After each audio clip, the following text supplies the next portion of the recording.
Hello everyone, a very warm welcome to Study IAS. I hope you all are doing well. इस particular lecture में हम Bharat net project के बारे में देखने वाले।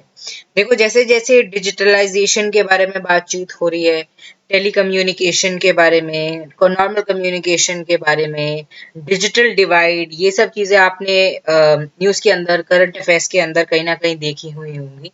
तो इनके बारे में बातचीत आजकल ज्यादा हो रही है, तो इसलिए हम यहाँ पर इस पर्टिकुलर प्रोजेक्ट को देखने वाले हैं। एंड बहुत ज्यादा इम्पोर्टेंट ये एक प्रोजेक्ट है जिसका एम यही है कि हमारे देश के अंदर जो इंटरनेट की फैसिलिटी है वो ज्यादा से ज्यादा जितना हो सके हर विलेज तक, हर एरिया तक पहुंचे। तो स्टार्ट करते हैं अपना आज का लेक्चर, पर इससे पहले आप सबके लिए एक इम्पोर्टेंट बात, अनअकैडमी के साथ जुड़कर आप अपनी तैयारी को स्टार्ट कर सकते हैं और भी ज्यादा बेहतर बना सकते हैं। एंड फ्रीडम फेस्टिवल आप सबके सामने है। ये जो फ्रीडम फेस्टिवल है इसमें आपको 50% ऑफ मिल रहा है ऑन यूपीएससी सीएससी सब्सक्रिप्शन। तो आप इसको ले सकते हैं, इसका बेनिफिट ले सकते हैं। आरएम बैच में भी एनरोल कर सकते हैं, प्रतिज्ञा बैच में एनरोल कर सकते हैं।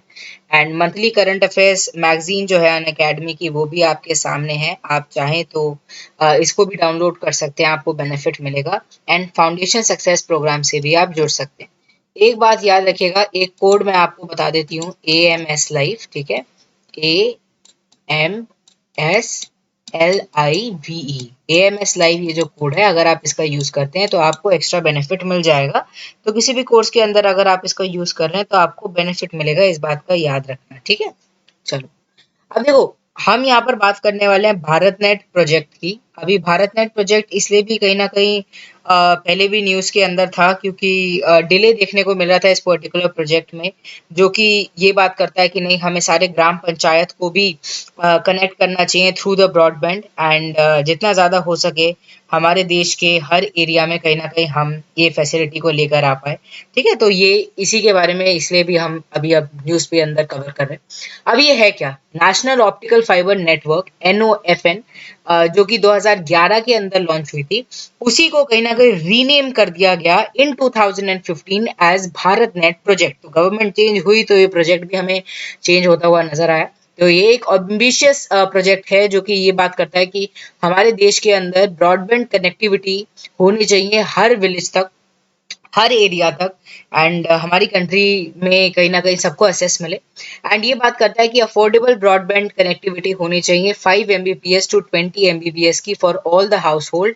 एंड ऑन डिमांड कैपेसिटी भी होनी चाहिए हर इंस्टीट्यूशन की। एंड जो हमारा विजन है डिजिटल इंडिया का, कि हमारा देश जो है वो डिजिटली और भी ज्यादा स्ट्रांग हो, सशक्त हो, उसको हम आगे लेकर आ पाए। And in partnership with the states and the private sector, क्योंकि देखो अलूफ रहकर कोई काम नहीं होगा, खाली सरकार करते रहे ऐसा इतने बड़े देश में पॉसिबल नहीं। तो it is important that we have a good collaboration with the states and the private sector. So इनके साथ मिलकर हम डिजिटल इंडिया के सपने को और भी ज्यादा साकार करें, ये बेसिक थॉट। ऑब्जेक्टिव है कि क्या करना है, हमें ई गवर्नेंस की डिलीवरी और भी ज्यादा बेटर बनानी है, ई हेल्थ को लेकर आना है, ई एजुकेशन को, ई बैंकिंग को, मतलब इंटरनेट को लोगों के बेनिफिट के लिए लेकर आना है, अदर सर्विसेज भी रूरल इंडिया तक पहुंचानी है। देखो अर्बन इंडिया में फिर भी अभी इस समय बहुत पहुंच चुका है, बट रूरल इंडिया में अभी भी बहुत काम बाकी है। तो उसी को ध्यान में रखते हुए पर्टिकुलर प्रोजेक्ट आया था। एम यही है कि जो एग्जिस्टिंग फाइबर है पब्लिक सेक्टर यूनिट जैसे कि BSNL, रेलटेल, पावर ग्रिड, ठीक है, उनको यूटिलाइज किया जाए। एंड ग्राम पंचायत हर जगह जहां पर नेसेसरी है इनको लेकर जाया जाए। एंड जो एंटायर प्रोजेक्ट है is funded by the universal service obligation fund, USOF। इस फंड के बारे में हम अभी देखेंगे, जो कि बनाया गया था जिससे हम इम्प्रूव कर सके टेलीकॉम सर्विसेज को rural as well as remote areas के अंदर। तो ये बेसिकली जो फंड है ये इसको फंड करने वाला है। And project is being implemented by a special purpose vehicle. Special purpose vehicle वही होते हैं जो कि नॉर्मल, ऐसा नहीं है कि, मतलब ये है कि किसी पर्टिकुलर मोटिव से या पर्पस से उनको बनाया जाता है कि हाँ जब वो पर्पस सॉल्व हो जाएगा इनको हटा दिया जाएगा। तो क्या नाम था इस स्पेशल पर्पस व्हीकल का, भारत ब्रॉडबैंड नेटवर्क लिमिटेड, ठीक है। तो ये बनाया गया था इसी ऑब्जेक्टिव से। अब देखो यहाँ पर क्योंकि यूनिवर्सल सर्विस ऑब्लिगेशन फंड के बारे में बात हुई, तो ये क्या है, सरकारी एक फंड है, गवर्नमेंट का एक फंड है। एंड मेन थॉट यही है कि ये क्या करेगा, फाइनेंशियल सपोर्ट देगा कि हम टेली कम्युनिकेशन को और भी ज़्यादा बढ़ा सकें, ब्रॉडबैंड सर्विसेज को बढ़ा सकें, हमारे देश के हर एरिया तक, specially rural and remote area तक हम पहुंचा सकें। एंड डिजिटल डिवाइड जो हमें देखने को मिलता है रूरल अर्बन में एंड पॉपुलेशन में, वो ना हो। And telecom and internet services सबको असेसिबल हो। एंड प्राइवेट टेलीकॉम ऑपरेटर्स जो हैं, ठीक है, जहां पर वो हैं उनको भी थोड़ा सा और बढ़ावा मिले, ठीक है। तो बेसिकली इसके लिए ओवरऑल वो एक डिजिटल इन्वायरमेंट क्रिएट करने के लिए पर्टिकुलर फंड बनाया गया। फंडिंग मैकेनिज्म की अगर हम बात करें तो ये कैसे, मतलब कैसे इनके पास पैसा आता है, तो ये जो पर्टिकुलर फंड है it is funded through a levy. तो एक लेवाई लगता है, टैक्स जैसा लगता है ऑन द रेवेन्यू जो कि टेलीकॉम ऑपरेटर्स अर्न करते हैं, तो उससे इनके पास पैसा आता है, इस पर्टिकुलर फंड में पैसा आता है। तो government imposes a universal service levy. ये जो लवाई है gross revenue of the telecom companies के ऊपर लगता है, जो कि एक परसेंटेज है of their adjusted gross revenue. तो इसके ऊपर कंट्रोवर्सी भी चल रही थी, क्योंकि जो टेलीकॉम कंपनीज है वो कह रही है कि नहीं कुछ और होना चाहिए, एंड जो लेवी है वो उनको ज्यादा लग रहा है, ठीक है। तो ये कंट्रोवर्सी भी चल रही थी, बट इस तरीके से इस फंड के अंदर पैसा आता है and it is collected and deposited into the universal service obligation fund only. And इसको मैनेज कौन करता है, तो डिपार्टमेंट ऑफ टेली कम्युनिकेशन ही इसको मैनेज करता है, जो कि बेसिकली मिनिस्ट्री ऑफ कम्युनिकेशन के अंदर वर्क करता है।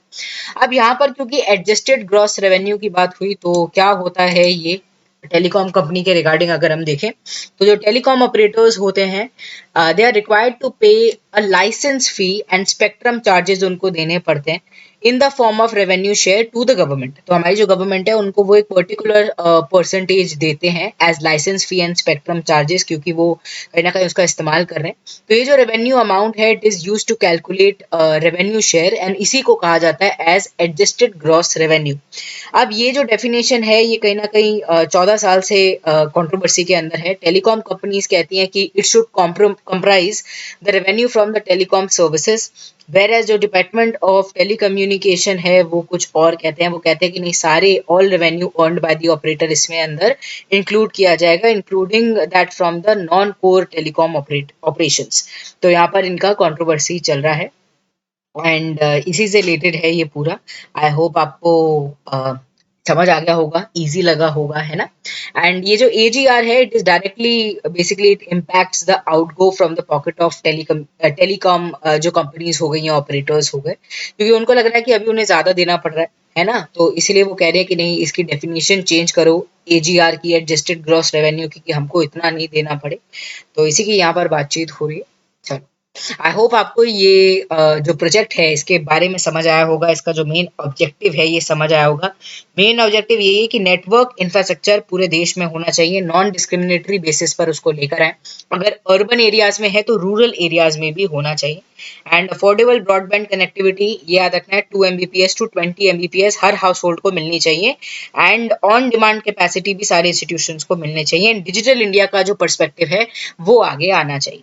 अगर आपको ये वीडियो इन्फॉर्मेटिव लगी हो, do not forget to hit the like button, also subscribe to our channel study IAS. Bye bye, take care.